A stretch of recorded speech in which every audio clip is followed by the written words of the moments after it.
You are now in the Backcourt, a Brooklyn Nets podcast presented by Ticketmaster. I'm Lucas Kaplan, writer for NetsDaily. Also have Nets Film Focus. We have some great stuff coming for you in that regard. Some content on the Nets X's and O's as of late. But also joining me, of course, is Sarah Kustok. You know her from Yes Network Broadcasts and a bunch of other places. So, Sarah, how are we? We're great. We're great. Coming off of a win here in Cleveland.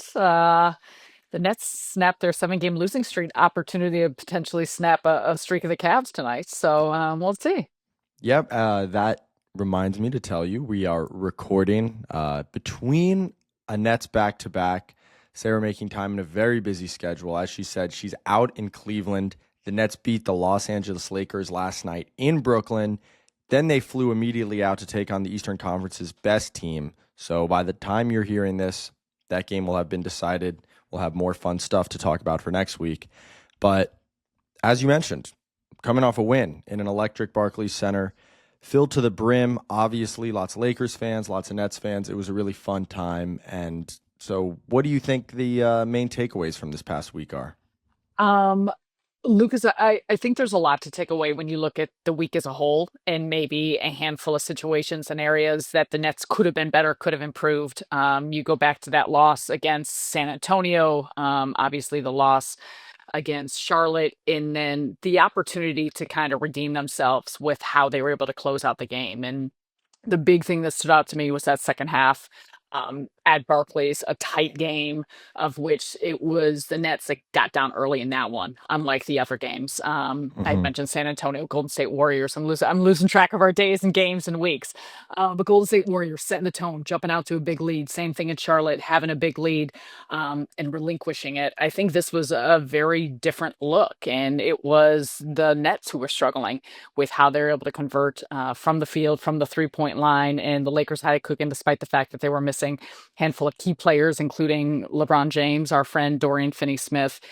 And I think overall, the big part of the season has been about growth, about experiences, shared experience, and then how you find the resiliency to learn from those. And that to me was the sign of growth of, okay, you're able to not only fight back from a big hole, hold on to a lead, have a back and forth finish in a electric Barclays Center, and find a way to shut the door. And that was really, really impressive because they did it on both sides of the floor. They definitely did it on both sides of the floor. It was a journey to being able to clean up the glass for me this week. It was a journey to being able to apply pressure against, opposing ball handlers. We've talked about it a lot on this podcast, trapping near half court, extending the defense, applying pressure. But in the first two losses the Nets had this week against Golden State and against Charlotte, they gave up a ton of offensive rebounds and second chance points. Now, part of that, obviously, Charlotte especially missed a ton of shots early, so you have more opportunities to grab, offensive rebounds. But finally, against the Lakers, the Nets only allow 8 offensive boards. They grab 16 for themselves, all while forcing 15 turnovers and only turning it over 7 times. So when you create a possession disparity that big, that's going to lead to a win. And it's funny, I thought it was actually good for them to go down early. Like, I felt like it almost relaxes you. I don't know if you have gotten that sense where NBA leads are hard to keep. So it's They almost are. kind of They inevitable, right? are. That if you go up double digits in the first half, it means almost nothing based on how good everybody is at scoring the ball now. So I almost felt like being on the other end of that for the Nets against LA kind of took the pressure off them a little bit in a weird way. I don't know if you felt that last night at the game. I don't. I appreciate this opinion, and I'm not disagreeing with it, but I'm not sure that's how. I'm not sure. I know what you're saying, though. I'm not sure that's how I would frame it because I think so often the Golden State Warriors game, for example, Yeah. loved the start by Yeah. Brooklyn, and they always seem to. That's why I'm really excited. I guess the listeners will and viewers will see what happens, because this will drop after the Cleveland Cavaliers game. Hmm. But earlier in the season, here this is the Cavs were on I think at that point a 16 game, maybe it was 17, maybe it Yeah. came 7, and High the Nets took teens. them down to what? The game plan, the execution, the focus, the sense of purpose, the energy, all of that always seems to be at a heightened level when they're playing some of the best competition, the best teams in the league. And I love that. I love that for this group. I love it for the coaching staff. And it doesn't matter who's playing or what the lineup and roster looks like. It feels that way. And so it felt that way with the Warriors. So you love that out of the gates, that's the tone they set. But to your point, in every game, it always seems like, oh, you let go with this lead. Well, that is the NBA, and that is runs. And at some point, it doesn't matter more often than not what leads look like with the amount of possessions, with the pace you're playing at, with 3-point shooting, all of that. A 20-point lead at some juncture for these type of individuals and the level of talent, you can come back from that deficit. So I don't know if the relaxing, but more so just kind of having a chip on their shoulder and realizing, okay, these are the things we need to do against this Lakers group. And that second half, you saw it in the defensive intensity, the communication, how locked in they were. And obviously, the 3-point shooting, the Lakers are a team that want to pack it in the paint unless you just let it fly. And that has worked well for them defensively.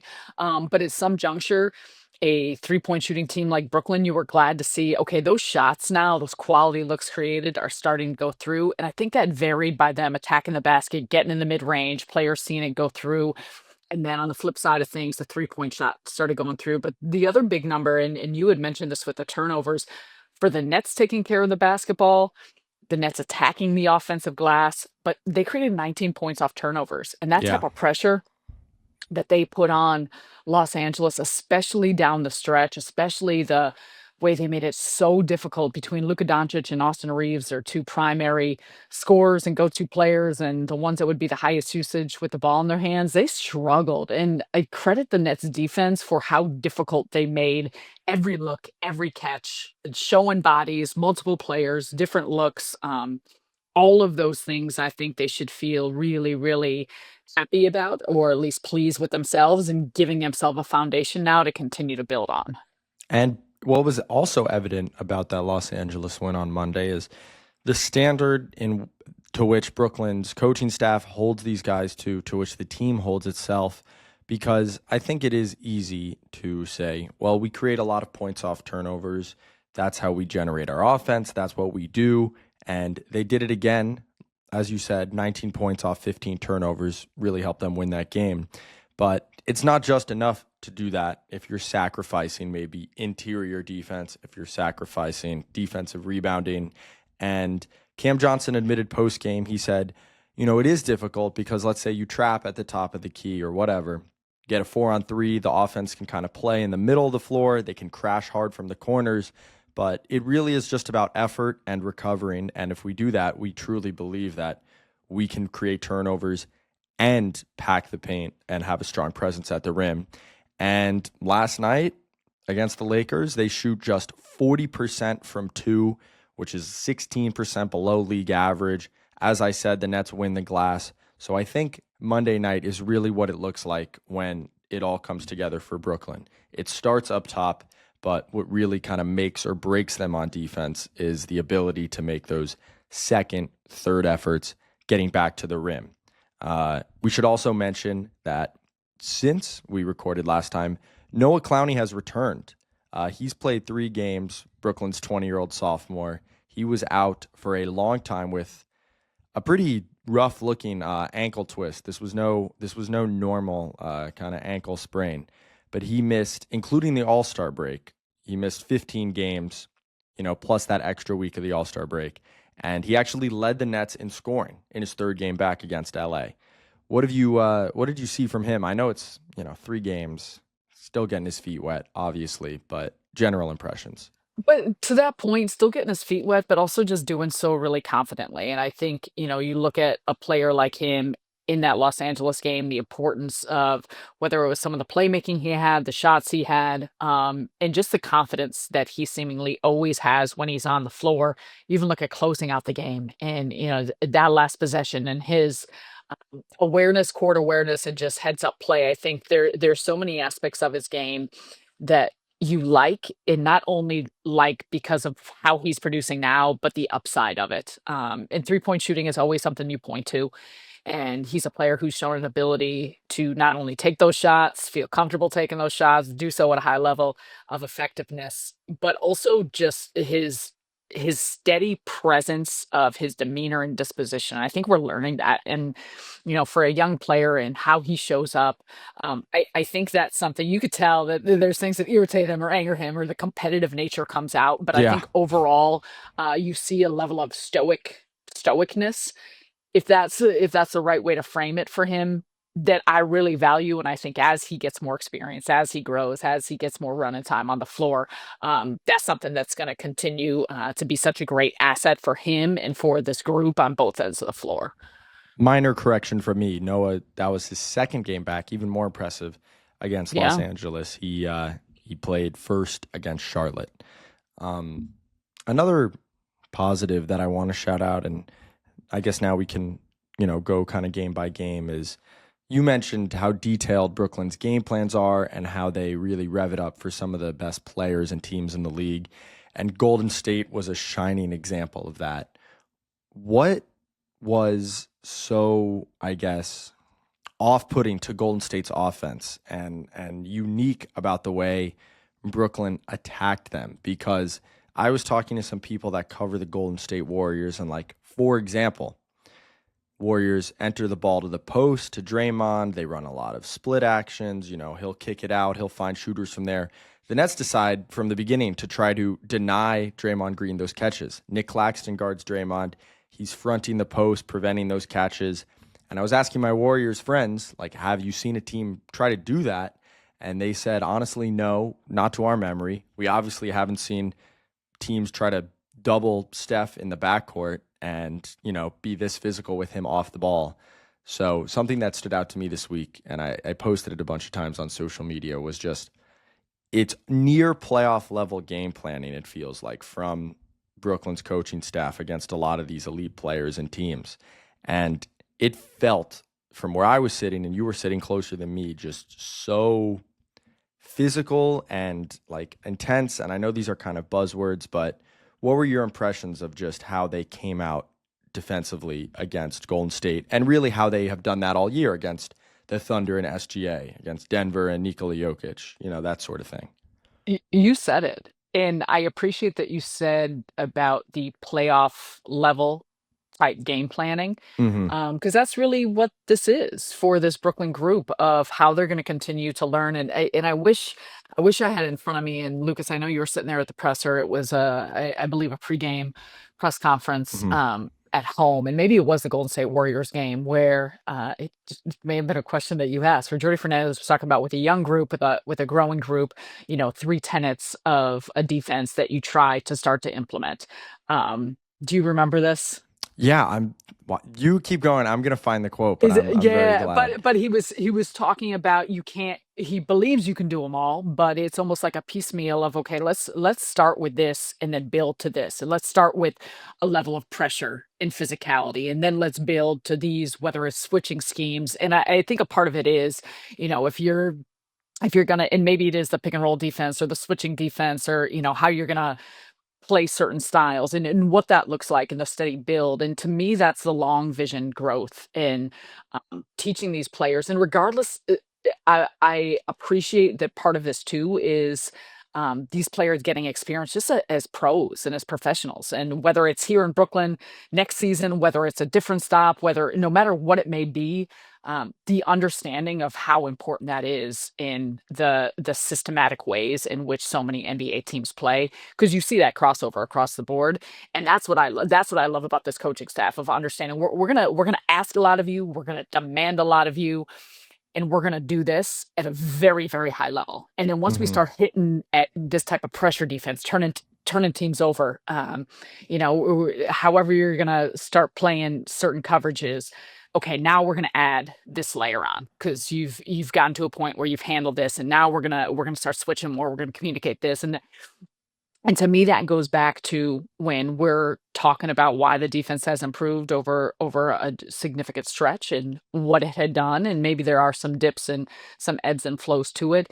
It's a part of that lack of thinking because all of a sudden it Hmm. becomes muscle memory. All of a sudden it Right. becomes instinctual as opposed to thinking where you're supposed to be or what I'm supposed to be doing, or the communication of players is much more free.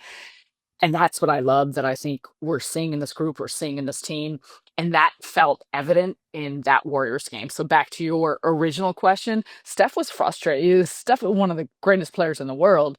And you could tell there was a level of frustration because of that physical play, because bodies were getting into him, because of the amount of pressure they were putting at him, show into, and just different looks.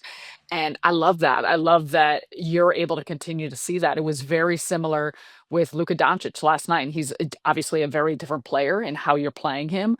But it was okay, make everyone else beat us because we're gonna make this as challenging as possible for you to get the ball where you want to go and for you to score and you to be highly efficient. Yeah, Lucas still comes with a triple double, but it wasn't a 37, 15, and 12 triple double. It was a lower level of efficiency. And credit to Gabe Vincent had a night. Jordan Goodwin Good one. had a night. Yeah. And awesome. And that those are pro players, and that may happen. But I think often the understanding of this is our game plan, we're going to roll the dice on that, as opposed to perennial all-star, future Hall of Famer getting to do whatever he wants and getting his and getting everyone else theirs. Luka, 22, 11, and 12 on 8 of 26 with 5 turnovers. I think you take that every day of the week. And as you said, Jordan Goodwin makes his first 4 threes. Dalton Connect gets hot. Gabe Vincent gets hot. These are all catch and shoot threes that they really put up numbers on. And at the end of the game, the ball's not in their hands. So you're having guys that are 8 of 26 or Austin Reeves 3 of 14 have to make these decisions. And their numbers would have been even worse. They hit a couple logo threes to, in kind of desperation time, try to cut into the Nets lead. I'm very happy that you brought up that quote. And to brag, it wasn't my question. I So knew thank you it. I knew for, it. I knew it. yeah. Yeah. Go, I LK. I think this was the most interesting and kind of revealing quote from the last week from these press conferences. I do So I too. asked Jordy about, playing. Thank you. This is great. This is real reporting right here. Um, Jordy Fernandez, runs these very aggressive defenses, traps, playing up the floor. And so I asked, what kind of goes into that philosophy? Because I felt like, for a while in the NBA, it was drop coverage, protect the rim. The Bucks winning that title in 21 that way, I think was really influential. But he asked, I disagree that it's such a league-wide trend. Quote, if when you watch the best defenses in the playoffs, the best defenders pick up full court, they can do everything. So going back to the best defensive teams in the NBA, they're able to do 1, 2, and 3. You can play up the floor, so trapping, hedging, blitzing. You can play down the floor, packing the paint, drop coverage, all that. Or you can switch. When you're a young team, it's unfair to ask them to try to do all 3 things. You try to do one, and in my opinion, you try to do what's most aggressive first, and then you evolve to be a team that can switch coverages easily and still be very good.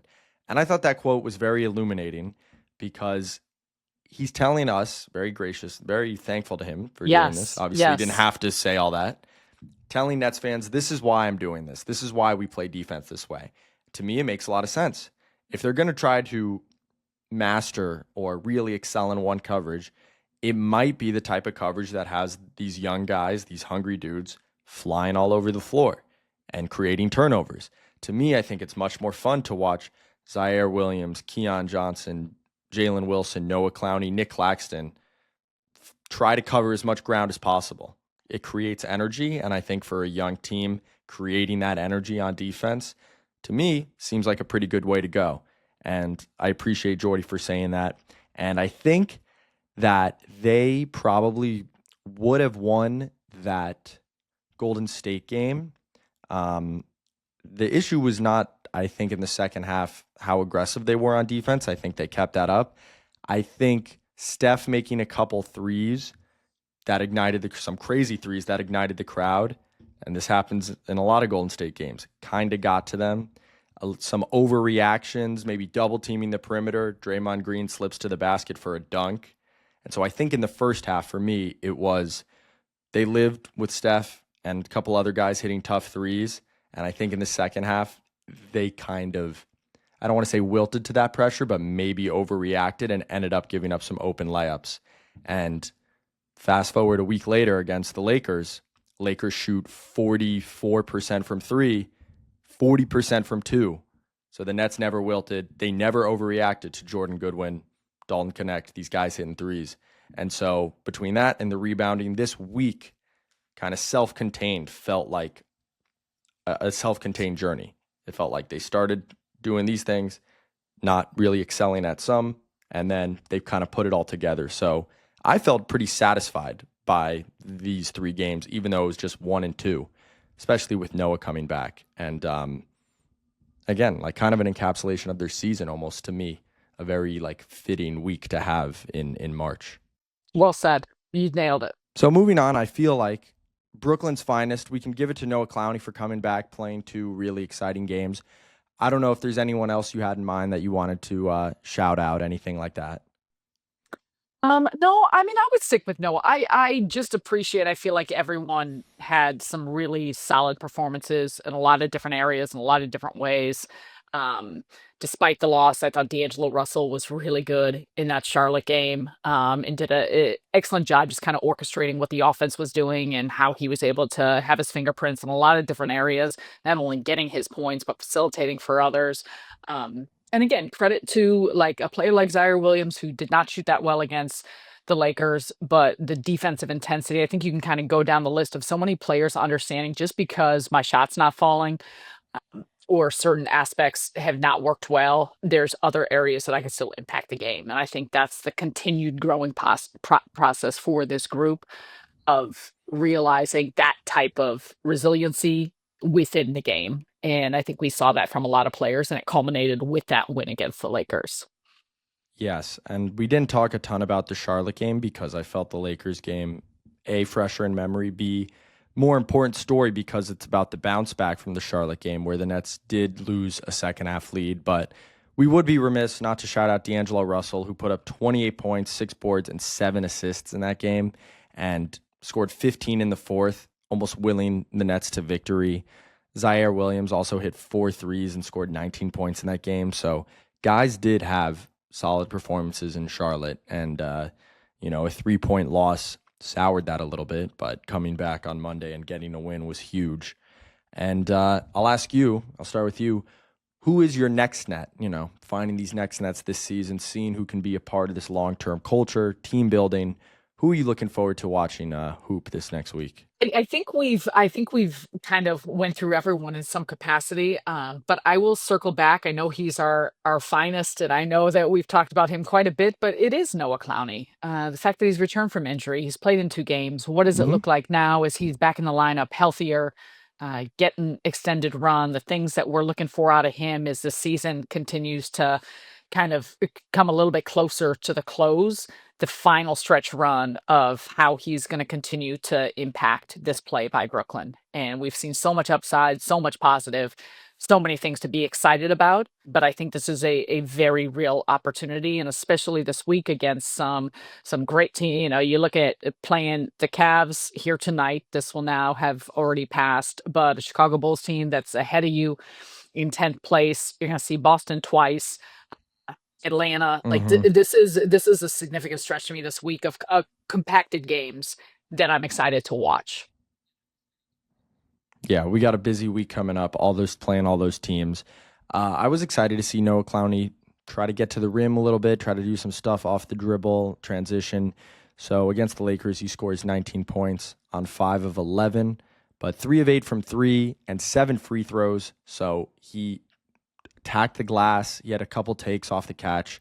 That's obviously the part of his game that I think is most intriguing. I think we know that he can really shoot the 3, be a strong catch and shoot guy. We know that he can cover a lot of ground and be a long, lanky, disruptive dude on defense. I think that's the last thing, or not the last thing, but something that every time he has a nice take or puts the ball on the floor really catches my eye. So Noah's a great choice for next net, not just over the next week, but really this final quarter of the season that we're approaching. I would just like to shout out Cam Thomas for next net. You know, he's had some big scoring games since he returned because that's what he does. Did not play in the Lakers game as he's still returning from injury, getting ready to play against the Cavs tonight. Against the Hornets, he scores 16 points, 7 of 18, but he kind of had a better first half than the second half. I think Charlotte really upped the defensive pressure on him towards the end of the game, and I'm curious just to keep seeing him handle the ball in late game situations when defenses ratchet up the pressure. And I want to keep seeing how Cam Thomas responds to that because, you know, as many have pointed out, this is really his first full year, maybe the end of last year, as a primary ball handler in crunch time, navigating these situations. So a ton of room for growth there, and he'll keep getting better, and I'm just excited to see it. You know, maybe tonight against Cleveland, if the Nets find themselves in a close game, which they have the last few times they played Cleveland. With that, we will close with everybody's favorite section of the backcourt, which is trivia. I'm ready. I feel like you've been amping up the difficulty, so we'll try. We'll actually that's not a great lead-in for this one because I feel like you will know this, right? Okay, good. D'Lo, I'll take it. I'll take a little bit of a softball. D'Lo scored 15 points in the fourth quarter against Charlotte, which is the highest scoring fourth quarter from a net this season. Okay. What is the highest scoring fourth quarter from a net all time? Fourth quarter or quarter? Fourth quarter. It's actually the same answer for both. I should know this, but now I want to ask you if you can give me. Is it obvious? Yeah, I think it is. It's recent Nets history. It's Brooklyn history. I mean, I kind of want to lean towards Joe Johnson, but that's not it. No, man, that's like too smart of a guess when he had all those threes against the Wizards, I believe. That's a really good guess. It was D'Angelo Russell in Sacramento. Oh, the infamous comeback in the fourth quarter. Oh, I should have realized in 2019 when he scored 27 points to erase a 25-point deficit. I should have realized Rondé Hollis Jefferson with that game winner. I'm sorry, I don't mean to, overestimate your abilities, but I thought you would have. I feel like I didn't. You're right. D'Angelo seemed too obvious to me, and here we are. Mm-hmm. That's big time. Yeah, that game was an unforgettable game. I feel like that anytime we get to anytime there's revisit. some trivia. Yeah, I know. Me and I'm on the call with Ruko tonight, and it always remains, we say, one of, if not our very favorite games to ever call. With that, we will head off to Cleveland. The Nets play tonight. They have a busy week playing a bunch of Eastern Conference opponents over the next week. Noah Clowney's back. D'Angelo Russell's cooking in fourth quarters again. Cam Thomas, Trendon Watford back from hamstring injuries. So everything's coming together for Brooklyn in this final quarter of the season. We really thank you guys for listening to The Backcourt. This has been episode 20, a Brooklyn Nets podcast presented by Ticketmaster. Like, subscribe, rate us, say nice things, whatever you got to do on your podcast platform of choice. And we will see you guys next week. Thank you.